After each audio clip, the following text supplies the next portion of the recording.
আজ পশ্চিমবঙ্গ বিধানসভায় উল্লেখ পর্বে সম্মানীয় অধ্যক্ষ স্যারের মাধ্যমে রাজ্যের স্বাস্থ্যমন্ত্রী তথা মুখ্যমন্ত্রীর দৃষ্টি আকর্ষণ করলাম যে হসপিটালগুলোতে display board, digital display board এবং ওয়েবসাইট এবং সাথে সাথে রেফারের ক্ষেত্রে আধুনিক প্রযুক্তি নিয়ে আসার জন্য।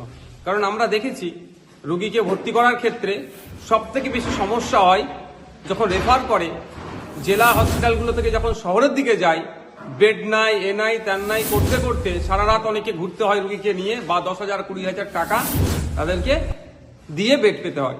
এই বিষয়টা নিয়ে আমরা দেখেছিলাম মুখ্যমন্ত্রীও কিন্তু ক্ষোভ প্রকাশ করেছেন দালাল রাজ বন্ধ করার জন্য।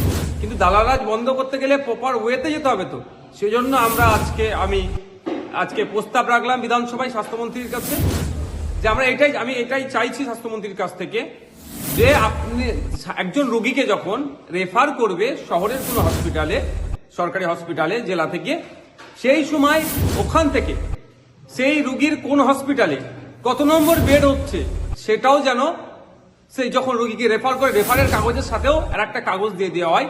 ফলে রোগী তাহলে কি হবে, সেখানে গিয়ে ভর্তি হয়ে যাবে এবং তৎক্ষণিক সে সিটটা পেয়ে যাবে। আমি উদাহরণস্বরূপ যদি বলি, আমাদের চুচুড়া ইমামবাড়া হসপিটাল থেকে কেউ কোনো একজন রোগীকে কলকাতায় রেফার করছে। কলকাতায় কোথায় রেফার করবে, সে হসপিটালটা কোথায়, ওখানেই রোগীর হাতে যেন, রোগীর পরিবারের হাতে যেন কাগজ তুলে দেওয়া হয় যে SSKM, পিজি, আরজি কর, NRS যেখানে এবং কত নম্বর বেড সেটাও যেন তুলে দেওয়া হয়। আর ডিজিটাল ডিসপ্লে বোর্ডের কথা এই জন্যই বলছি এই জন্যই যে রোগীর পরিবার বাইরে বা তৎক্ষণিক ডাইরেক্ট কোনো হসপিটাল থেকে কেউ নিয়ে না গিয়ে ডাইরেক্ট হয়তো ওখানেই কলকাতার শহরের কোনো হসপিটালে যাচ্ছে, সেখানে গিয়ে অনেক সময় বেড পায় না, বেড আছে কি না নাই, কটা বেডের মধ্যে কটা বেড খালি আছে, ডিজিটাল ডিসপ্লে বোর্ড লাগিয়ে দিলে ওটা ধরা যাবে। ফলে তাদের রোগীগুলোর সাথে কেউ অনৈতিক কাজ করতে পারবে না। তবে এইগুলোর এতও প্রয়োজন হতো না।